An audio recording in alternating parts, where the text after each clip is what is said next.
another one. So Rebecca is asking about sleep. She said her sleep is still terrible despite HRT. And she's asked her doctor about Utrogestan. She's heard people talking about taking their Utrogestan at night and that sometimes supporting better sleep. But her doctor's just said to her, no, you don't need it because she's on the Mirena coil.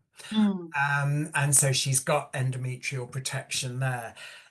Any guidance? It sounds Mm. like this is about how to discuss this, but more than anything, Yes. doesn't And it? I've had this quite a few times this week. So I think this may have been something that increasingly women are seeing online because it's definitely Right. a more common, it's a very common conversation for me this week, or maybe this is just coming in a bit of a huddle. But Mm, um, when you've got the Mirena coil, which is often given for bleeding, contraception, and HRT, and it may have been put in a few years ago, then you may not be needing it for contraception or bleeding, and you may just be using it for your HRT now because the situation may have changed.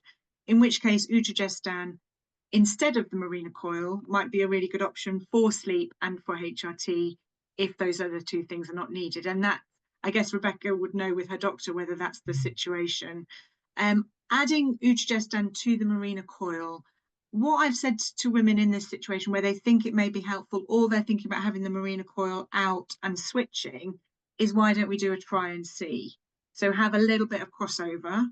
If it helps you with your sleep and you're not getting side effects, um, then maybe it's a good option for you for your HRT. You could have the Mirena coil taken out as long as you don't need it for those other reasons. But if you're not getting on or you get side effect from the Utrogestan, then maybe you stick with what you know. What we don't know and there's no evidence for is that cumulative effect of progesterone. So you've got the progesterone from the Mirena coil, we're adding in another progesterone. Does that increase the risk of your individual risk of breast cancer because you're overdoing it a little bit? We don't know. So to be on the safe side, to stick within license, to stick within guidance, it would be one or the other. But a little bit of crossover while you're weighing up what's the best thing for you, I don't see a problem in that. But I mm. don't have any patients on this for the foreseeable future because I think we just don't know what the risks would be there. Yeah, yeah. Great. Thank you very much. That's really helpful. There is a new, in terms of sleep, there's a new tablet, isn't there, coming out for sleep, which I heard of Endorse, only not relatively recently. not Idorsia, that's the name of the company making. I've written Yes. Daridoxor. Yes, and my understanding, I was at an exhibition just a couple of weeks ago, and talking to somebody about this. My understanding is that this really is it's not a sedative type of Exactly, yes. yeah. So you don't. The idea is you don't get that grogginess in the Mm. morning. Daridoxorant, I think it is Yes. something like that, Yeah. isn't it? Why do they have such daft names? I don't know. I don't know. Even when they change it to the brand name, it's sometimes not any easier than that. Yeah. But No. my understanding is it's not addictive.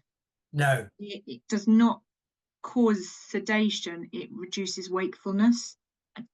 Yes. Yeah. So it works in a different way. So the next day, I think after you've got accustomed to it, then you shouldn't feel groggy. And Yeah. this may be something really helpful, but it's also probably something that the NHS is going to take a while before it's on the books and widely prescribed and we're all on board with it. But it seems a bit of a game changer in terms of insomnia, which can be really, really troublesome, And I despite know everyone's best efforts. Dr. Zoe Shadell, who is a menopause doctor that Sam and I both know, who has a real interest in sleep. Has is quite excited, I think, about the options or having this in her Yeah, armory, if you yeah, like. exactly. Yeah.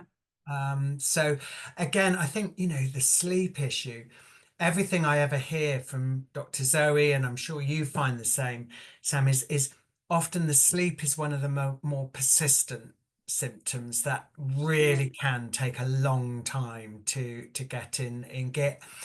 Again, I really don't want to sound like I'm dragging people into the on-demand content, but we've got a brilliant better sleep course with Dr. Zoe Shadell and Dr. Maya Shadell, and incorporated into that is the nighttime meditations and the nighttime yogas.